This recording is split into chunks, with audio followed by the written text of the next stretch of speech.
This is KTVU Fox 2 News at 6. We begin with breaking news in Oakland, where firefighters are tackling a large structure fire not far from the Coliseum. You can see that fire sent out a thick plume of black smoke over East Oakland. Good evening on this Friday. I'm Greg Lee. This fire is burning at the intersection of East 8th and 53rd Avenue. Let's get right to KTVU Zach Sauce in Oakland. Zach, what are you seeing there? Yeah, and this fire called in around 5 o'clock this afternoon. Our understanding is that two large industrial warehouse-style buildings were involved in this, that several cars and structures were also caught up in this fire. They have evacuated some people from the surrounding neighborhood. I'm joined by Chief Damon Covington right now with more on the latest. Chief, what can you tell us right now? Yeah, we're still continuing to battle this blaze. It came in about 4:55, came in as a single alarm fire, almost immediately got upgraded to a second alarm fire, and now it's at a fourth alarm.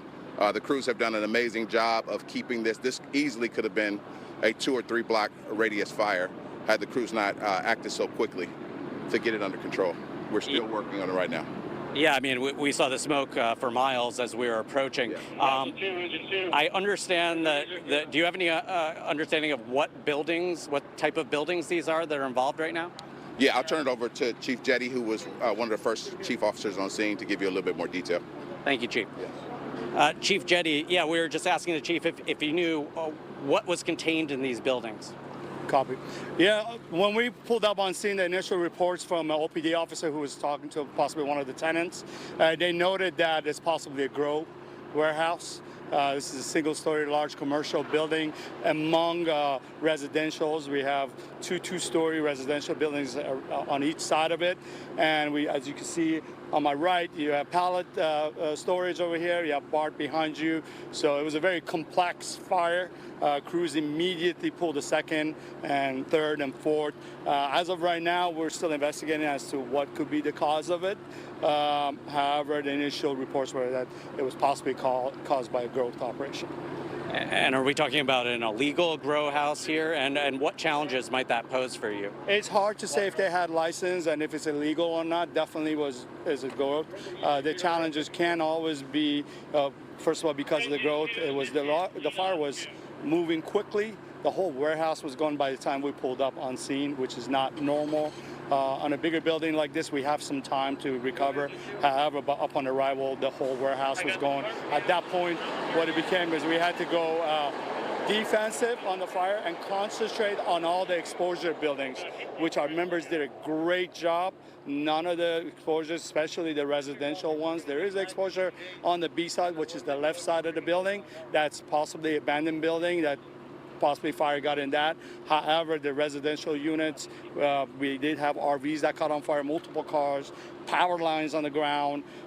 We were able to save all the units around. OPD was a huge assist in clearing the block. We got a lot of people out of here quickly. No injuries have been noted so far. None of our members are hurt. Obviously, due to the nature of the fire, the large building, we will need to look in there more just to make sure nobody else is in there. But for what it was and the outcome that it could have been, like the chief said, this could have been a couple blocks, and it was wind-driven at the point. It was pushing pretty hard to the left side of the building. So, yeah, obviously an unbelievably challenging situation for you. When you look at some of the surrounding structures, are there still concerns about it spreading, or do you feel like you're starting to get this under control? We are starting to get it under control. It's looking really good from what it was looking. I'm confident that this will take time, as due to the fact that we can't go inside. This will take time to figure it out. But as far as the forward progress of the fire, it has been stopped. Chief Jeddi, Chief Covington, thank you very much. Our understanding is that crews will be here from some time. As you heard there, they are beginning to get this under control, not fully there yet. We'll be checking in with you the latest updates coming up. Yeah, pretty remarkable response, Zach. I know that crews were staffed up because of the 4th of July holiday. Can you just tell us how many firefighters, if you can estimate how many engines you're seeing on scene? I imagine it's a pretty big response there, Zach. I'm going to actually grab the firefighter right now. Do you have any estimate in terms of how many crews you had out here? Correct. We do have approximately about 75 crew members here. And were you bolstered by the 4th of July? We do have 2 patrols in the hills, but those companies we kept in the hills to ensure proper coverage in the hills. We do have 2 Type 3s patrolling the hills for 24 hours. Thank you. So as you heard there, a very large response, no doubt, helped them jump on this very, very quickly. Yeah, not taking any chances there. A lot of new information in that interview. Zach, thank you so much for that report.